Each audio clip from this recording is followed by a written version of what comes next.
Bueno, vamos a comenzar entonces este video número 2 de hidráulica.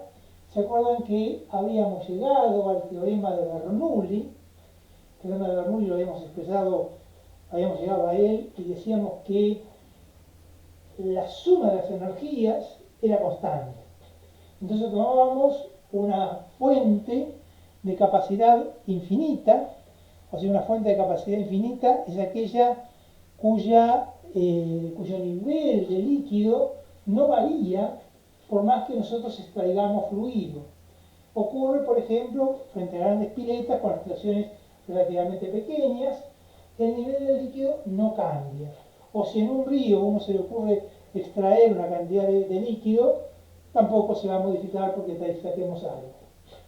Y decíamos entonces que acá teníamos tres energías: la energía potencial de posición, la de presión y la cinética. La energía potencial de posición es la distancia que hay entre el centro de gravedad de cada una de las secciones 0, A, B, C, las que hubiera, en las cuales previamente hemos colocado tubos transparentes que hacen de piezómetros, que permiten medir el nivel de líquido dentro de ella, y decíamos que Z0 es la energía potencial de posición en la sección 0, Z1, ZA, ZB y ZC son respectivamente en cada una de las secciones analizadas. Después teníamos la energía cinética. La energía cinética es C al cuadrado sobre 2G.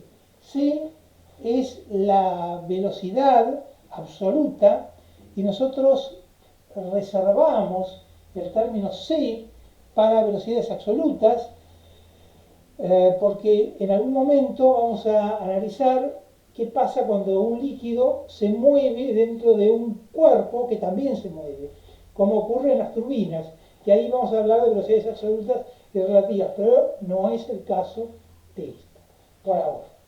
Entonces, tenemos las energías cinéticas, C cuadrado sobre 2G, G la aceleración de la gravedad, 9,8 metros sobre segundo al cuadrado. Y decimos, la sección 0 tiene 0 tamaño, nos da por la ecuación de continuidad, que decía caudal igual a velocidad por sección, determinamos la velocidad igual al caudal sobre el área, caudal volumétrico, sacamos entonces 0 al cuadrado sobre 2G, era la energía cinética que existe en la sección A. Y de la misma manera en todas las demás. Acá, como la sección es más grande, la velocidad es más pequeña. Acá, como la sección es más chica, la velocidad es más grande. Y acá otra vez, como la sección vuelve a agrandarse, la velocidad también va a disminuir. El resto es la energía potencial de presión, que es la carga. Porque ustedes recuerdan que la carga, ¿qué era la carga? La carga era la distancia que hay entre el punto en estudio y el plano de presión manométrica cero.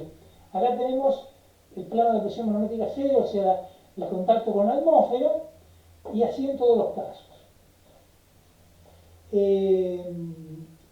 Y sumábamos todas las energías en cada una de las secciones y veíamos que la suma era constante.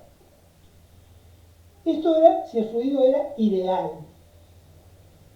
Habíamos esbozado también la idea que si el fluido fuese un fluido real, va a ocurrir una fricción entre el fluido y las paredes del conducto y también entre las partículas del mismo fluido. Esa fricción en los líquidos recibe el nombre de viscosidad. Pero el efecto que produce es perder energía. Toda esa fricción que se produce es pérdida de energía. Y como la energía potencial de posición no puede cambiar porque es un problema geométrico, y la energía cinética tampoco puede cambiar porque sale de la cuenta de caudal sobre el área, y el caudal, todo el caudal que entra por acá ha de salir por y alguien tapa el origen a salir por el extremo, entonces el caudal no puede variar y por lo tanto la velocidad tampoco. Lo que ocurre es que se pierde carga. Todas estas fricciones que se van a manifestar acá, HP1, altura de pérdida en 1, altura de pérdida en 2, altura, o si lo quieren para mantener la nomenclatura en A, en B y en C respectivamente, han de ser a expensas de la energía potencial de presión H, que es la carga. Por eso tenemos pérdida de carga. La, la notación que tenemos que observar, la observación que debemos hacer, es que mientras que la energía potencial de presión puede subir, puede aumentar o disminuir según la velocidad, según lo hace la energía cinética, la pérdida de carga siempre crece. Una vez que yo perdí energía potencial de presión por fricción, no la recupero más. En cambio, la energía potencial de presión normal, esa sí la puedo recuperar si pierdo velocidad. Y entonces llegamos a la observación de que la suma de todo, de la energía potencial de posición, de presión, de la energía cinética, en el origen no existe pérdida, porque partimos de ahí, más las pérdidas de carga, en A, B y todas las que hubiera, podríamos completar el teorema poniendo Z sub C más H sub C más C sub C al cuadrado sobre 2G más HPC. Todas estas, la suma de todas estas es constante. Y lo que vamos a dedicarnos ahora es el gran tema el gran bloque de temas que vamos a analizar ahora es cómo calcular esta pérdida de carga. Para calcular esta pérdida de carga hace falta, primeramente, tener un concepto que es el de viscosidad. Yo no sé si ustedes lo habrán visto alguna vez, pero suponiendo que no lo hayan visto, y en general no lo han visto antes, vamos a analizar el problema de la viscosidad. La viscosidad es, como habíamos dicho, la fricción entre las paredes del líquido y el líquido en sí, y entre el mismo líquido, las partículas de líquido.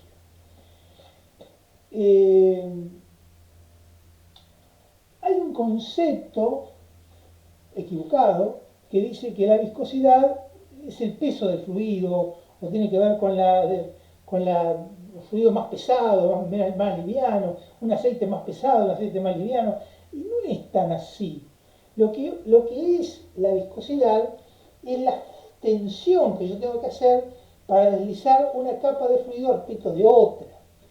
Concepto que es bastante abstracto, pero que algunos, inclusive tocan el aceite y dicen, es más viscoso, es menos viscoso, según lo tocan con la mano, como si pudieran determinar la viscosidad tocándolo con la mano. Y la verdad es que es un tema un tanto más complejo. Vamos a tratar de analizar un poco en detalle este problema para formar la idea. Imaginemos que acá tenemos un fluido en el cual hemos idealizado dos capas. Vamos a imaginar que el fluido circula en forma de capas y que no hay movimiento transversal, cosa que es cierta cuando, como veremos enseguida, el régimen fuera laminar. Entonces decimos que la placa de abajo va con una velocidad c y la placa de arriba con una velocidad c más diferencial de c. Ambas placas están separadas en un pequeño diferencial de x. Entonces, yo para poder lograr que la lámina superior, la lámina B, sea más veloz que la A, debo ejercer una fuerza.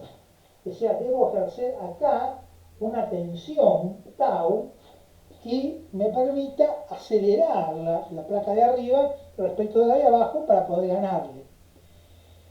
Esta idea es bastante compleja, ustedes acepten que se puede, pero no pueden imaginar que tiran de la placa, porque no es posible tirar de una lámina de fluido, son ideales.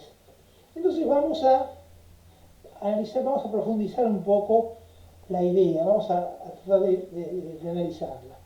Acá tenemos un corte de un fluido que va avanzando sobre el fondo. Este es el fondo. Y estas son las velocidades, que va teniendo el fluido a distintas profundidades. Acá tendríamos C1, acá tendríamos C2, C3 y así sucesivamente. Hasta que lleguemos al fondo, donde la velocidad va a ser la más chica de todas, porque está la fricción del fluido contra el piso. Acá arriba está muy libre, el fluido puede ir más ligero. Hay muchísimos fluidos que son llamados fluidos newtonianos. Y los fluidos newtonianos son aquellos cuyo gráfico de velocidad en función de la profundidad es una línea recta o aproximadamente recta. Este es un fluido newtoniano. La mayoría de los fluidos industriales son newtonianos, pero no todos. Hay muchos fluidos que no lo son, que tienen una curva distinta, que son pseudoplásticos o son, por ejemplo, la brea es un fluido que no es newtoniano, los yogures, los productos alimenticios son fluidos no newtonianos y el aceite en algunos casos se comporta como tal. Pero la gran mayoría de las soluciones acuosas y de las soluciones que se usan en la industria son casi newtonianas. Entonces, yo tomo las velocidades en distintas capas, distintas láminas, y les digo que se valen C1, C2, C3, C4 y así, todas, y digo que entre una placa y otra hay una distancia diferencial de X, y también hay un incremento de velocidad diferencial de C. Entonces yo digo que la tensión que yo tengo que hacer para poder lograr que la placa de arriba le gane la de abajo es proporcional a un factor por dc sobre dx. Y esto lo llamamos gradiente. Esto es la derivada, ¿no es cierto? Pero suele llamarse gradiente. Lo van a ver en muchos libros como gradiente. Es diferencial de eso, diferencial de eso sobre diferencial de x. No complicarse la existencia. Ahora, a mí me interesaría saber qué es mu. ¿Qué es mu? Que es un coeficiente de proporcionalidad que voy a asumir que es constante, que no lo es. Pero tampoco es muy diferente de una constante. Entonces, despejo mu y es igual a tau sobre dc sobre dx. Y yo como no sé qué es, por ahora, sí sé lo que es, pero quiero investigar qué es, lo voy a hacer a través de las unidades. Y digo, la tensión la mido en kilogramos fuerza sobre metro cuadrado. O fuerza sobre longitud al cuadrado. La velocidad en metros sobre segundo. Y X lo mido en metros. Entonces tengo formada acá el cuadro de unidades. ¿No es cierto? Ahora, producto de los medios sobre producto de los extremos. Kilogramos fuerza por segundo por metro, arriba y abajo metro cúbico. El metro cúbico se me va con este y me queda metro cuadrado, y me queda kilogramos fuerza por segundo sobre metro cuadrado, y esta unidad la llamaron poise o poise, en honor a Poiseuille, que fue el que estudió este tipo de problemas, y a este valor lo llamamos viscosidad dinámica. Dinámica pues está en movimiento, ¿no es cierto? Y decimos que es tau, que es mu, digo. Mu es, acá está, es la tensión que yo debo ejercer sobre la placa, sobre la lámina superior respecto de la inferior, para producir en ella una diferencia de velocidad de c cuando el espesor de la lámina, cuando la distancia que hay entre láminas es de x. Y llego entonces a la expresión del Poisson, que es una unidad grande. Pero en la realidad el Poisson no se usa mucho. Más se usa la viscosidad cinemática dividido por la densidad. Y me va a quedar lo mismo que yo puse arriba, kilogramos fuerza por segundo sobre el metro cuadrado, sobre la densidad en kilogramos sobre el metro cuadrado. Este es kilogramo fuerza, este es kilogramo masa. Hago lo mismo que antes, los medios arriba, los extremos abajo, los extremos arriba, los medios abajo, y veo que los metros cuadrados se me van con los metros cúbicos, me quedan metros arriba, pero el kilogramo fuerza, ¿se acuerdan que yo decía que es 9,8 newton, ¿no es cierto? Entonces, en cuanto a unidades, es kilogramos por metro sobre segundo al cuadrado, es newton, por segundo por metro sobre el kilogramo masa. Los kilogramos masa se simplifican, los segundos cuadrados se van con estos segundos, y me queda todo esto en metros cuadrados sobre segundo, que es lo que llamamos stock. Entonces la viscosidad cinemática la medimos en metros cuadrados sobre segundo, que para tener una idea del valor, la viscosidad del agua es 1 por 10 a la menos 6 metros cuadrados sobre segundo, y esta unidad se le llama centistock, también en honor al investigador Stock, que fue el que hizo estos estudios en su oportunidad. Ahora, vamos entonces a recapitular y decimos que la viscosidad es la tensión, o sea, la fuerza que tengo que hacer para mover una placa sobre la otra. Es decir, la fuerza de corte que yo tengo que hacer en un fluido para poder producir un deslizamiento. Cuanto más viscoso el fluido, más fuerza de corte debo hacer. Bueno, todo esto analizado desde el punto de vista teórico está muy bien planteado, la idea está completa, entonces me hago la idea de que la viscosidad es una fuerza. Pero el problema es cómo medirla, porque, como habíamos dicho al principio, yo no puedo hacer una fuerza sobre una lámina superior respecto de una lámina inferior, no puedo tirar de esa lámina para poder ejercer la fuerza. No puedo ponerle dos ganchitos y tirarla.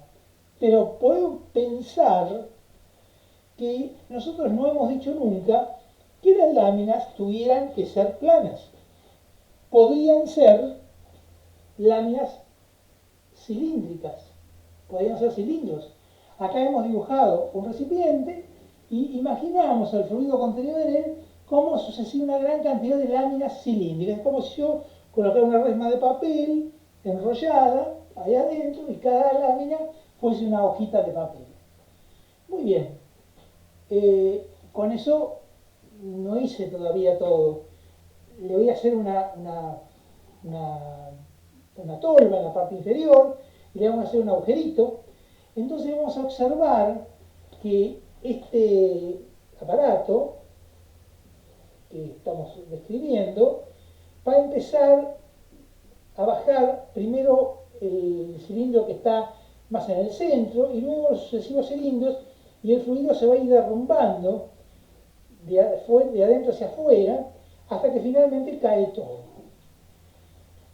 Si ustedes hacen una prueba de esta con arena, la van a ver mucho más fácil, como con pintura pesada. Pero créanme que es así. Se va deslizando el cilindro que está encima del agujero, primero respecto de los demás, y los va arrastrando y llevando. Entonces yo no puedo hacer la fuerza sobre una lámina, pero sí lo que puedo hacer es dejar que lo haga la gravedad. Y acá lo está haciendo la gravedad. ¿Y qué mejor que la gravedad, que lo va a hacer sin tocar el fluido y siempre de forma pareja? Entonces dejo que caiga. Y bien, ahora está, ¿cómo lo mido? Yo lo hice ya, y ahora ¿cómo lo mido? Y lo mido con el tiempo que tarda en caer este fluido dentro de un recipiente que llamamos matraz. Y el tiempo que tarda, a una marca para el volumen determinado, y el tiempo que tarda en llenar el matraz hasta un cierto volumen lo llamo la viscosidad. El matraz tiene determinadas particularidades. Ustedes ven que tiene una boca más ancha que el resto, porque el líquido tiene que ir lamiendo la superficie para que no burbujee, porque si burbujea, el volumen que voy a tener acá es un volumen mentiroso. Va a ser más volumen de lo que realmente tengo de fluido. Y si yo lo hago caer por el centro, se puede formar espuma y también puedo tener un volumen distinto del real. Entonces me conviene hacerlo deslizante. Este señor que hizo este aparato que llamamos viscosímetro se llamó Seibold. Por ese motivo, como la viscosidad la mide en segundos, la midió en segundos Seibold universal. Segundos Seibold universal. Y él pensó, en aquella época, que con esto resolvía todo. Hizo un agujerito de 1/4 pulgada y para la mayor parte de los aceites industriales de la época, del principio del siglo XX, fines del siglo XIX, eso funcionaba bárbaro. Pero resulta que ocurre que hay aceites muy viscosos y que por el orificio de 1/4 no salen, o se corta el chorro en determinado momento, y si se corta el chorro el tiempo a medir es mentiroso, porque el tiempo tiene que ser de un flujo continuo. Si el flujo se interrumpe, yo no puedo descontar los segundos en los cuales no cae fluido. Entonces, Seibold tuvo que admitir que había que colocar distintas bocas de salida. Entonces generó varias escalas de segundo Seibold universal. Y después comprobó que había fluidos que, mejor dicho, no comprobó que había fluidos que, sino que todos los fluidos modifican su viscosidad con la temperatura. Si ustedes toman el aceite de sus casas, el aceite con el que se hacen las frituras, y lo analizan, van a ver que tiene una viscosidad del orden de 7 centistock. El aceite de uso comestible tiene 7 centistock, o sea, aproximadamente 7 veces más viscoso que el aceite, que el agua común. Entonces, este señor lo que observa es que si tiene que tener presente que cuando calienta el aceite se hace mucho más líquido e inclusive es menos viscoso que el agua, debe agregar la temperatura. Entonces, hoy se dice el segundo Seibold universal de diámetro tal o tal característica con temperatura 80 grados. Y de esa manera, él entonces ahí sí ya define perfectamente la viscosidad, pero medida en segundos. Pero acá la estamos midiendo en stock. Entonces, se llega a la conclusión de que aproximadamente los segundos Seibold universal normales de 1/4 para una temperatura del orden de los 60 grados, dividido 4,5, son los centistock. Con lo cual, llegamos a tener una relación entre los centistock y los segundos. Ahora, cuando ustedes van a comprar aceite, si miran con atención, si leen el envase, van a ver que dice los segundos. Pero si no lo leen con mucha atención, le va a decir SAE, por ejemplo, 1540 o 2050 o lo que fuera. Y eso es la forma como la industria tipifica las viscosidades. Para pasar de esto a los SAE hay que hacer uso de un gráfico, que es lo que vamos a analizar inmediatamente, y ya no vamos a seguir profundizando en el tema de viscosidades porque no es nuestro objetivo. Nuestro objetivo es calcular la pérdida de carga por ahora. Esto sería más objetivo más motivo de un tema de lubricación. Bien, continuando entonces con el tema de la viscosidad, para ir generalizando el problema, decimos que los aceites industriales para automóviles o para usos en la industria, en lugar de usar la viscosidad en segundos Seibel universal o otro tipo de unidades de tiempo, lo que hacen es usar un número SAE, siendo SAE la Sociedad Americana de Ingenieros en Automotores, que ha normalizado todo esto, y que generó un gráfico donde en ordenadas lleva la viscosidad en segundos Seibel universal y en abscisas la temperatura en grados centígrados. Entonces uno, conociendo la viscosidad, conociendo la temperatura, sabe dentro de qué gama cae. Y lo que hace acá es generar toda una zona de tolerancias. O sea que el SAI 10 es el que está comprendido entre esta línea y el origen de coordenadas.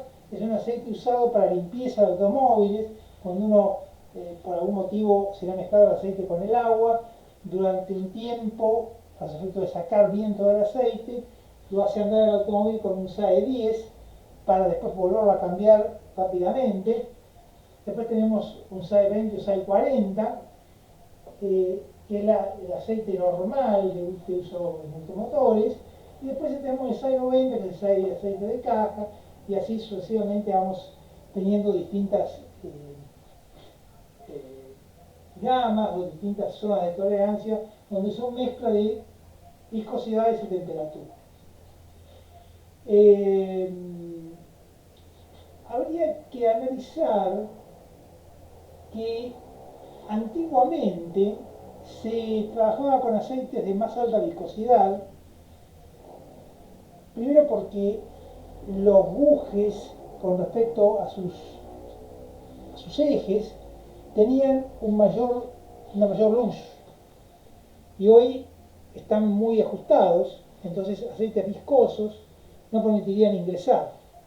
Y segundo, porque antiguamente se creía, o otro de los factores, es que antiguamente se creía que se debía formarse una película lubricante que no se rompiera, cosa que es cierta, pero lo que no se sabía era que el aceite, cuando se lo comprime, sobre todo en las partes inferiores, se transforma en algo más viscoso de lo que es. En consecuencia, no hace falta un aceite tan viscoso como se pensaba antiguamente. Y con las velocidades que tienen hoy los automóviles, que regulan en 1000 y pico de vueltas, el tiempo de arranque puede tardar a lo mejor 20 vueltas en el motor o 10 vueltas, y en 10 vueltas las últimas partes del motor quedarían sin lubricar, si uno usara un aceite 60, por ejemplo, como usaba un Falcon. En consecuencia, para evitar ese problema, hoy se usa un aceite mucho más liviano, un aceite sintético mucho más liviano, casi como el agua, pero que tiene una serie de aditivos que son los que realmente cumplen las funciones lubricantes.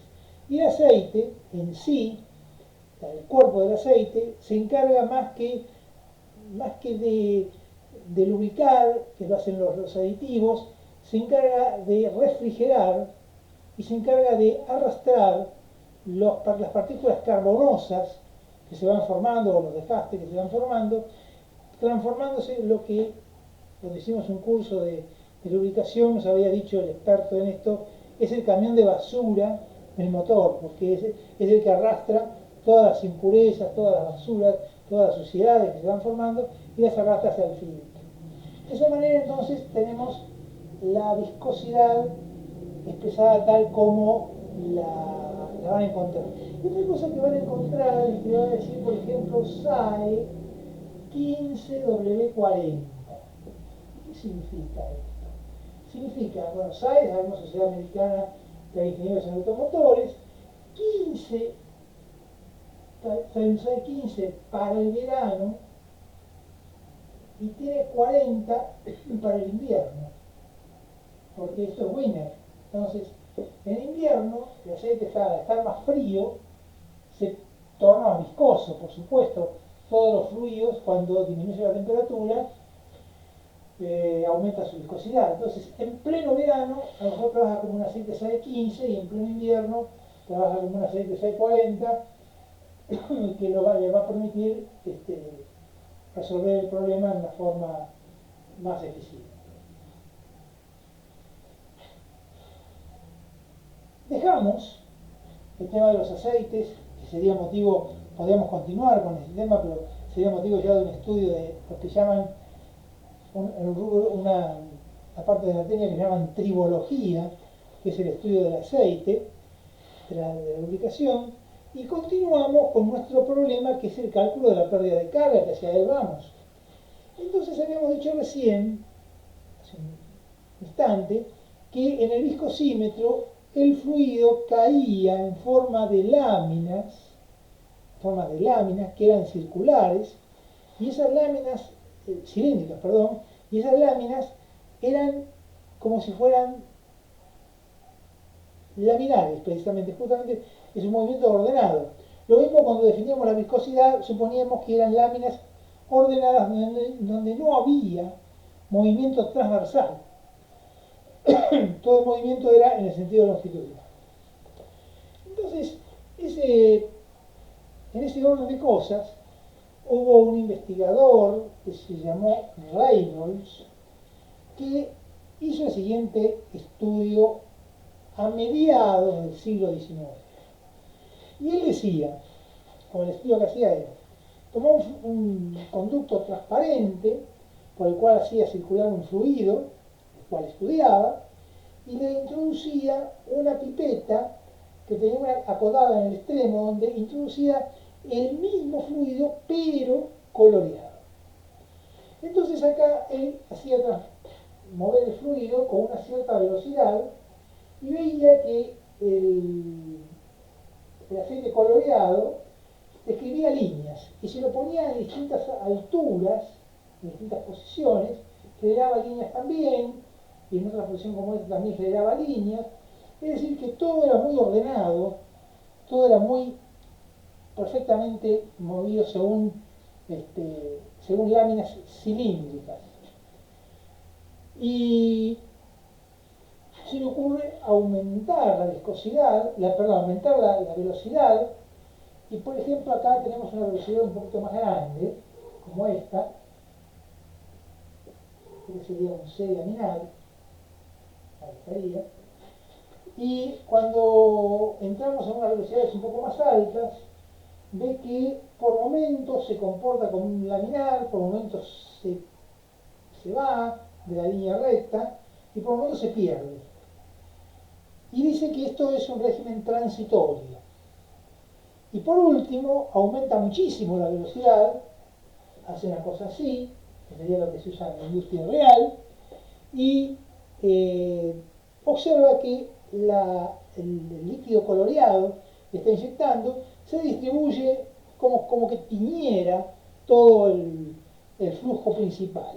Es decir, que hay un movimiento transversal donde el fluido se va deslizando, se va mezclando y ya no hay un ordenamiento tal. Entonces él dice, bueno, esto es de esta manera. Hay un régimen laminar, un régimen transitorio y un régimen turbulento. Me hace falta ver cómo diferenciarlo. Entonces lo que hace él es genera, a través de una serie de estudios de la época, hoy se hacen esos mismos estudios a través de lo que llamamos números adimensionales. Los que tengan la suerte de cursarlo dentro de la facultad van a ver cómo se determinan el número de Reynolds a través de los números adimensionales, bastante elaborado, pero en definitiva el número de Reynolds es el producto de la densidad por el diámetro, por la velocidad, dividido la viscosidad dinámica.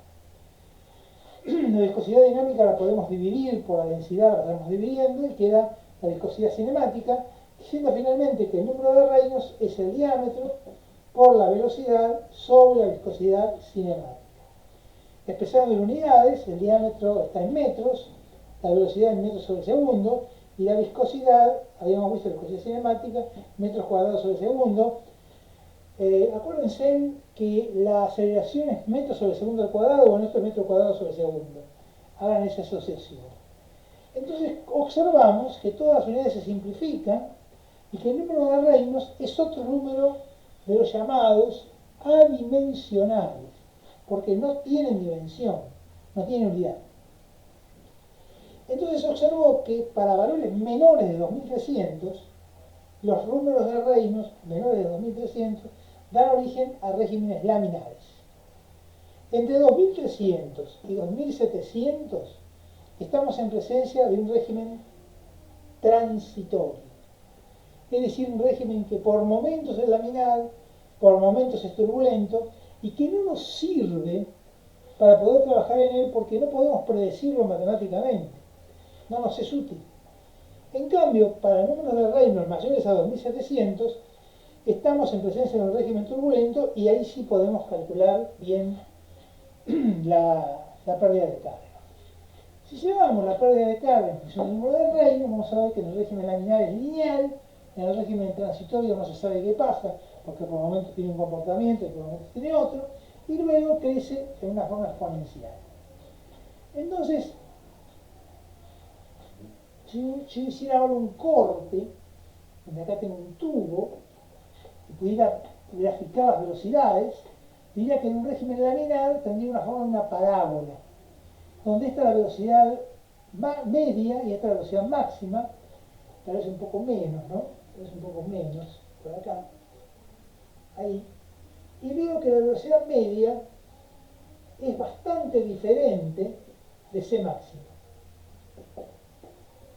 En cambio, en el régimen turbulento, todo se presenta como un gran frente que avanza con una velocidad máxima muy parecida a la velocidad media y lo que demuestra es que la velocidad media es más representativa de lo que realmente ocurre. En cambio, la velocidad media no es tan representativa de lo que ocurre.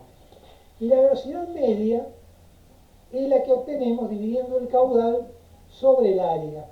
O sea, es la ecuación de continuidad. Y a los efectos de nuestro estudio es la que usaremos para calcular. La velocidad puntual nos interesará para casos muy específicos. Ahora, ya presentado el problema de la viscosidad y presentado el problema del número de Reynolds y la ecuación de continuidad y una serie de detalles, podemos ir a la fórmula que permite calcular la pérdida de carga de una forma totalmente precisa, que es la fórmula de Franz-Kolebuk o de Kolebuk, según cada uno quiera, donde dice que la pérdida de carga es proporcional a un coeficiente que llamamos coeficiente de fricción. El coeficiente de fricción, ya vamos a analizar qué está la cosa. L es la longitud equivalente, D es el diámetro. Enseguida, después, háganme acordar que vemos qué pasa si el fluido, si el caño no es redondo. G es 9,81 metros sobre segundo al cuadrado y C es la velocidad media. Bien. Ahora, enseguida, vamos a ver cómo obtenemos cada una de estas cosas y cómo procedemos para poder calcular la pérdida de carga efectivamente. Bueno, continuando entonces con este tema, vamos ahora a presentar la fórmula de Franz-Kolebuk o de Kolebuk, que dice que la pérdida de carga para fluidos en general viscosos es igual al coeficiente de fricción por la longitud equivalente dividido el diámetro por la velocidad al cuadrado dividido 2G. F es el coeficiente de fricción. Está acá indicado, ¿no es cierto? El coeficiente de fricción es una función del número de Reynolds y de la rugosidad relativa. La rugosidad todos entienden lo que es la rugosidad, ¿no es cierto? Es la distancia entre las crestas máximas y mínimas de la parte interior de la cañería. Pero la rugosidad no es una idea representativa de la realidad, si yo tomo, por ejemplo, una cañería de 1/4 pulgada, una rugosidad de 0,2 milímetros, es muy importante, porque como tiene 6,4 de diámetro, 0,2 milímetros implica que el diámetro puede llegar a ser, en el peor de los casos, de 6 milímetros. En cambio, si tomara una rugosidad de 0,2 milímetros en un caño de 1 metro de diámetro, la rugosidad es indespreciable, es un caño totalmente liso. Entonces lo que se toma es la rugosidad relativa, que es el diámetro dividido la rugosidad real. Entonces, este gráfico de Moody lleva en ordenadas el coeficiente de fricción y en abscisas el número de Reynolds. Hasta 2300, el número de Reynolds es un régimen laminar y el coeficiente de fricción sale directamente mediante la expresión 64 sobre Reynolds. Para mayores de 2700, entre estos dos no se puede trabajar, es un régimen de transición. Para mayores de 2700 vamos a ver que hay una serie de curvas según la rugosidad relativa. Entonces uno, conociendo el Reynolds y la rugosidad relativa, puede determinar el coeficiente de fricción. Es 0,020 y pico, está en ese orden. Van a observar que para Reynolds entre 2700 y 10 a la quinta es una función del Reynolds y de la rugosidad relativa, que es sobre R real.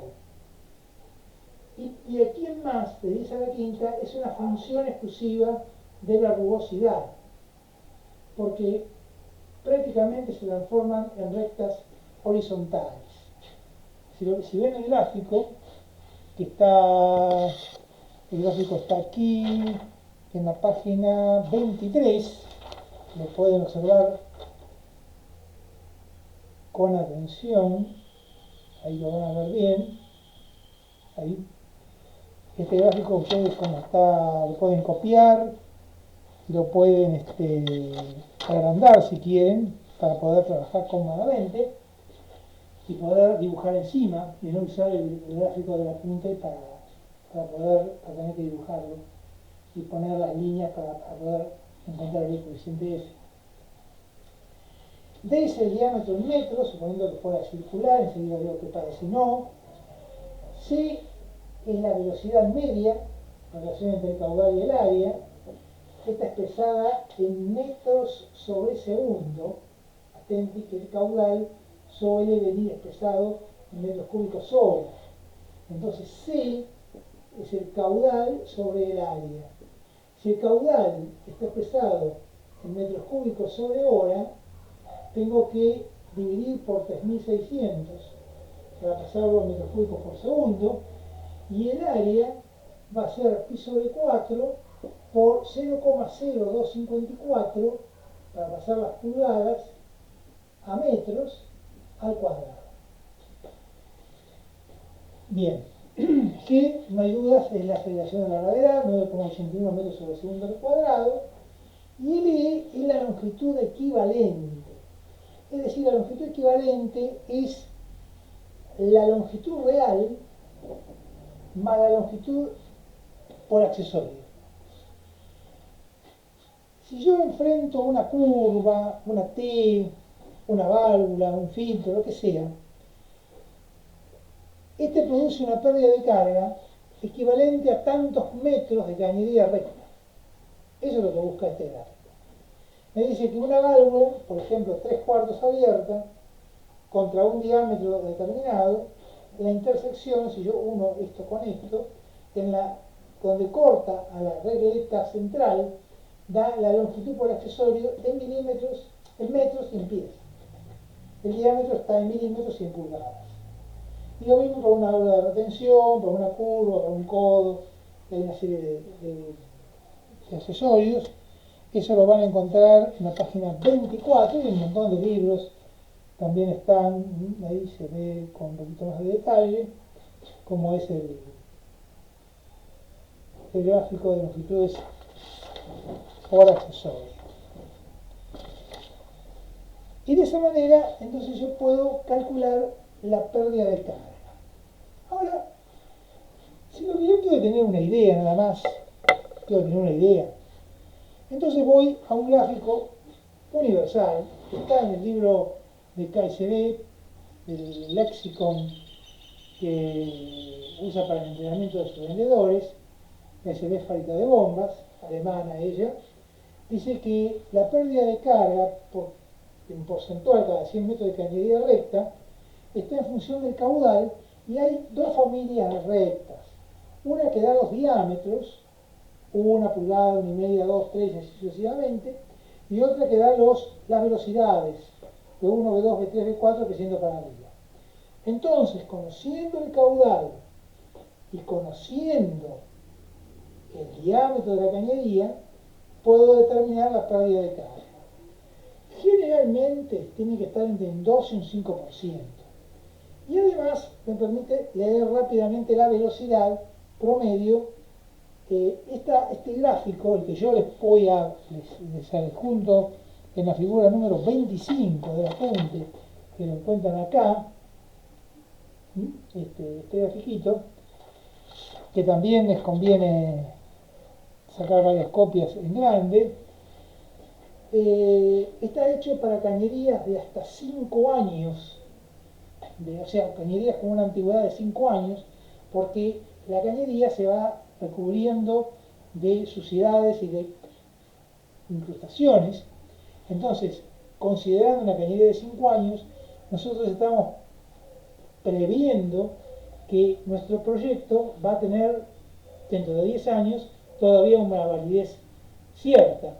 En cambio, si tomáramos los valores para la cañería como está hoy, dentro de 5 años ya nos queda chica y tenemos que necesitar una bomba más grande. Por eso este gráfico que incluye esta gente trabaja con cañerías de 5 años de antigüedad para que dentro de 10 todavía esté razonable. Ahora, hay otro tema, que es qué pasa si el diámetro, si la circunferencia, qué pasa si el conducto no es circular.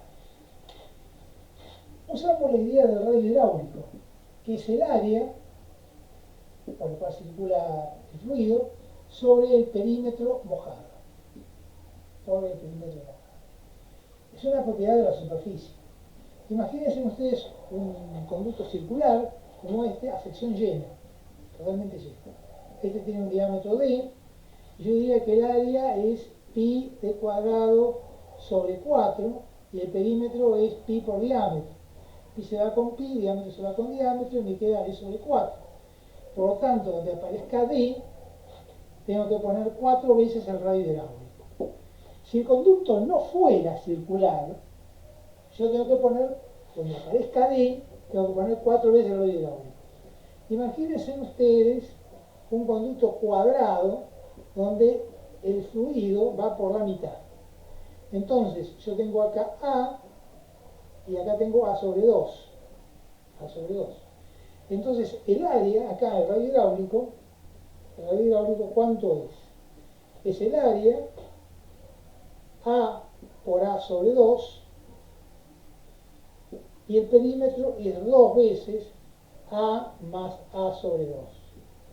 Y ahí tendría posible de calcular el radio hidráulico, podría elaborarlo y calcularlo, y lo puedo determinar con facilidad. Lo mismo pasa, por ejemplo, si le llegan a ocurrir que alguien le pregunta cuánto es la pérdida de carga que ocurre cuando pasa por una rejilla. Una rejilla como esta que estamos dibujando acá, ¿no es cierto? Bueno, acá es fácil con esta idea del radio hidráulico porque el área es esta, todas los agujeritos que quedan, este es el área, y el perímetro es todo el perímetro mojado, suponiendo que el fluido vaya pasando completamente. Entonces, haciendo idea de radio hidráulico, que sería el área, todos ven acá que esto midiera B y este ancho fuese E, por decir un valor, acá tendría el área, el radio hidráulico igual a el área, que es 4 veces, porque tengo 4 agujeros, B por E, dividido el perímetro mojado, que es 4 veces B más E por 2. Y ahí entonces podría yo determinar el radio hidráulico, y cuando aparezca el diámetro en la fórmula pongo 4 veces el radio hidráulico y tengo una forma bastante aceptable de poder salir adelante cuando el fluido no es circular, cuando la cañería o conducto no es circular, cosa que suele ocurrir y ocurre muy a menudo, por ejemplo, en bombas sumergibles, donde van dentro de un pozo y el, el lugar donde pasa el líquido es entre el diámetro de la bomba, que es esto, la bomba, y el diámetro del pozo. O sea que el líquido está pasando por acá. Bueno, acá yo, empleando la idea del radio hidráulico, que es el área de la corona circular dividido la longitud de las dos coronas, podría calcular la pérdida que se produce y van a ver que no es pequeña. Bueno, en la próximo tercero y último video de la parte de presentación de hidráulica, vamos a analizar el problema de la curva de inflación con todo detalle. E inmediatamente lo que tenemos planificado es presentar la bomba centrífuga, que es la máquina más difundida en la industria después del motor eléctrico. Muy bien, entonces seguiremos en ese momento. Hasta luego.